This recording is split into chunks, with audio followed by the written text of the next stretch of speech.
안녕하세요. 안녕하세요. 네, 반갑습니다, 시청자님. 시청자님. 네, 전화 상태가 조금 고르지 않은 것 같아요. 네, 매수가 비중, 그리고 종목 좀 알려주세요. 저기 BGF 리테일이요. BGF 리테일, 매수가 비중 네. 얼마나 되시죠? 18만 원에 20%요. 18만 원에 20%. 20%. 네네네. 자, BGF 리테일 어떤 점이 좀 궁금하신가요?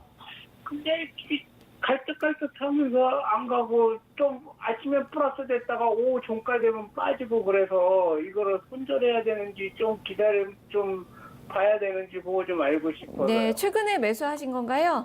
예. 네. 과연 오늘 또 반등이 나오기는 했는데 갈 수 있는지 한번 짚어보도록 하겠습니다. 네, BGF 리테일 김주수 전무관님. 일단 네. 뭐 편의점 쪽은 좀 비수기라고 할 수 있을까요? 최저임금도 인상이 되고 어떻게 볼까요? 올라갈 수 있을까요? 네. 네. 표정이 근데 왜 그러세요? 어떤 질문 하실지 궁금했어요. 네. 네, 최저임금 관련된 거. 당연히 우리가 편의점 이야기를 하게 되면 두 가지 생각을 하게 됩니다. 네. 편의점이 1인 가구가 네, 그렇죠. 늘어나기 때문에 네. 편의점이 성장한다. 네. 이게 이제 일반적인 시각. 네. 그리고 두 번째가 최저임금이 올라가면서 이제 아르바이트생을 고용을 했었을 때 아무래도 이제 점주에 대한 이익이 좀 떨어지고 이로 인한 좀 노이즈가 좀 더 커서 마이너스 요인이 좀 있을 것이다. 이런 두 가지 시각이 있단 말이에요. 그죠? 네. 그거 가지고 BGF 리테일 투자하면은 이런 시각 가지고 BGF 리테일 네. 투자 여부 결정하게 되면은 백발백중 깨져요. 어떤 점을 봐요? 하나도 안 중요해. 그거는. 적어도 GS 리테일은 또 될 수도 있겠다. 그런 식으로 접근하는 건. BGF 리테일은 그런 식으로 투자하면 안 돼요. 어떤 투자 부분에 포인트가 따로 있어요. 포커스를 맞춰볼까요? 승계에서 찾아야 돼요. 그러니까 BGF 리테일 분위기가 별로 안 좋아요. 회사 다니는 사람들이. 네. 왜냐면은 회사 관계자가 또 이걸 볼 수 있으니까 좀 나쁘게 생각할 수가 있는데 제가 좀 적당히 조절해서 말씀을 좀 드리면 승계 구도가 이루어졌었을 때 전문 경영인이 와서 인정을 받은 상태에서 이게 단계별로 가게 되면 위에 있는 사람들이 불만이 없죠. 임직원이나 이런 것들 마찰도 좀 별로 없고. 근데 전문 경영이 되지 않은 상태에서 이제 오너 쪽에 사람이 앉히는 과정에서 보다 보면 실질적으로 이 BGF의 성장을 이끌었던 주요 있는 사람, 능력 있던 사람들이 임원들이 있을 거 아니에요. 그 사람들이 이번에 많이 나갔어요. 그러니까 능력 있는 사람들이 나가고 이 코드가 좀 잘 맞는 정치적인 자기 정치 성향과 맞는 사람들이 올라가다 보니까 이게 뭐 하는 사람들한테는 좋냐면 포장하기에는 좋아요. 그러니까 오너가 어떤 이 승계 구조에 따른 모멘텀이 발생이 될 것이다. 이런 걸로 볼 수는 있는데 막상 투자를 하는 기관 투자가들의 입장에서의 관점을 보면은 나쁜 거예요. 일 잘했던 사람들이 많이 나가네. 정작 이 기업을 이끌었던 사람. 우리가 삼성전자 딱 보면 누구 생각합니까? 이재용 부회장을 생각하기 이전엔 권오현 부회장을 생각하고 김기남 반도체 총괄사장을 생각을 하고 이게 각각 역할을 해주는 중심축이 있잖아요. 그 사람은 어떤 오너로서 어떤 M&A나 이런 걸 결정을 하지 실질적으로 반도체 산업을 이끌었던 이 중추 역할을 했던 사람들이 있기 때문에 삼성전자가 좋게 보는 거 아니에요. 모든 기업들이 다 똑같은 거예요. 그 사업을 이끌고 있는 밑바닥에서 그 사업을 이끌고 있는 중추에 있는 사람들이 일 잘했던 사람들이 떨어져 나가니까 불안한 거예요. 그 상태에서 최저임금 얘기 나오고 그다음에 1인 가구 늘어나고 그 다음에 봐야 되는 거지. 그러니까 우리가 편의점 전체를 봤을 때는 그런 시각으로 바라봐야 되는데 이 기업은 그렇게 바라보면 안 됩니다. 그래서 BGF 리테일은 끌고 가가지고 터트리는 주식으로 가는 게 아니라 치고 빠지기, 야구로 치게 되면은 안타, 1루 타, 2루 타 이런 식으로 좀 트레이딩 정도 해줄 수 있는 주식이다 이거죠.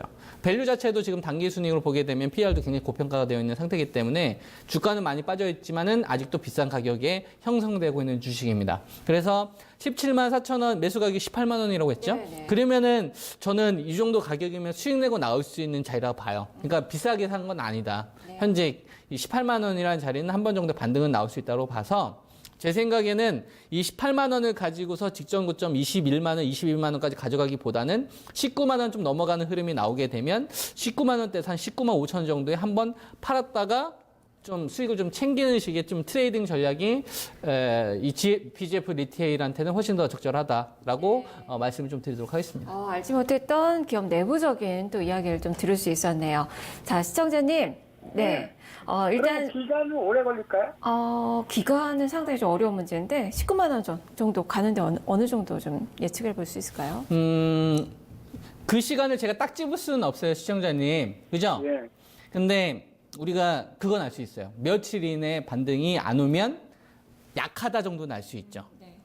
그러니까 반대로 뒤집어서 보면 무슨 말씀인지 이해되세요? 예. 그러니까 언제까지 반등이 안 나오면 이 주식은 되게 약한 주식이기 때문에 매도에 더 빨리 초점을 해야 되는 거예요. 그래서 한 3, 4일 봐야겠네요. 아니 그렇게 생각하시면 안 되고 자 보세요. 이게 차트가 좀 잡아줄 수 있는지 모르겠는데 네, 지금 나오고 있어요. 네, 이 보게 되면은 이전에 이제 저점이 발생되었던 이 자리가 한 20만 원 정도 돼요. 이게 한 5번 정도 테스트 받다가 이 자리가 이제 깨지면서 이제 기준가가 여기서 이제 발생이 된 거거든요. 여기서. 기준가가 여기서 발생이 됐는데, 그러면 이 장대 음봉을 기준으로 해가지고, 발생이 된 시점에서 며칠 세는 거냐면 20거래를 세는 겁니다. 8. 그러니까 3일 이내에 이 장대 음봉이 발생되었던 이 시가제를 회복을 못했기 때문에 앞으로 20일 정도의 최소한 기간 조정이 필요해요. 그러고 나서 지금 한 28거래일 정도가 지났으니까 12거래일 정도가 앞으로 남아있는 거죠. 그러면은 12거래일 정도면은 며칠 정도 되냐면은 2주가 좀 넘어갑니다. 네. 날짜로 치게 되면은 한 3월 한 15 정도 3월 한 20일 정도 되려나요? 3월 15일이나 한 3월 20일 그 사이 정도가 될 것 같은데 그때까지 19만 원짜리를 못 넘어가는 흐름이 나온다. 그렇다면 이유 불문하고 매도를 쳐야 됩니다. 그러니까 시청자님께서 이야기하는 거에 대한 제가 답변을 드리면 언제까지 반등이 나올까요? 이걸 뒤집어서 제가 반대로 질문을 하는 거예요. 이 주식은 3월 중순까지 그러니까 봉으로 치게 되면 12개. 12개의 봉이 만들어질 때까지 19만 원짜리를 못 넘어가면 무조건 매도 치고 나와야 됩니다. 19만 원이라는 자리를 12개의 봉 이전에 회복을 해주면 20만 원대까지 목표치를 볼 수 있는 거고. 이해되셨죠? 예, 시청자님 답변이 됐죠? 예, 감사합니다. 네, 자, 성공 투자하시길 바랍니다. 시청자님 건강하세요. 예, 감사합니다. 네, 이렇게 BJF 리테일 살펴봤습니다.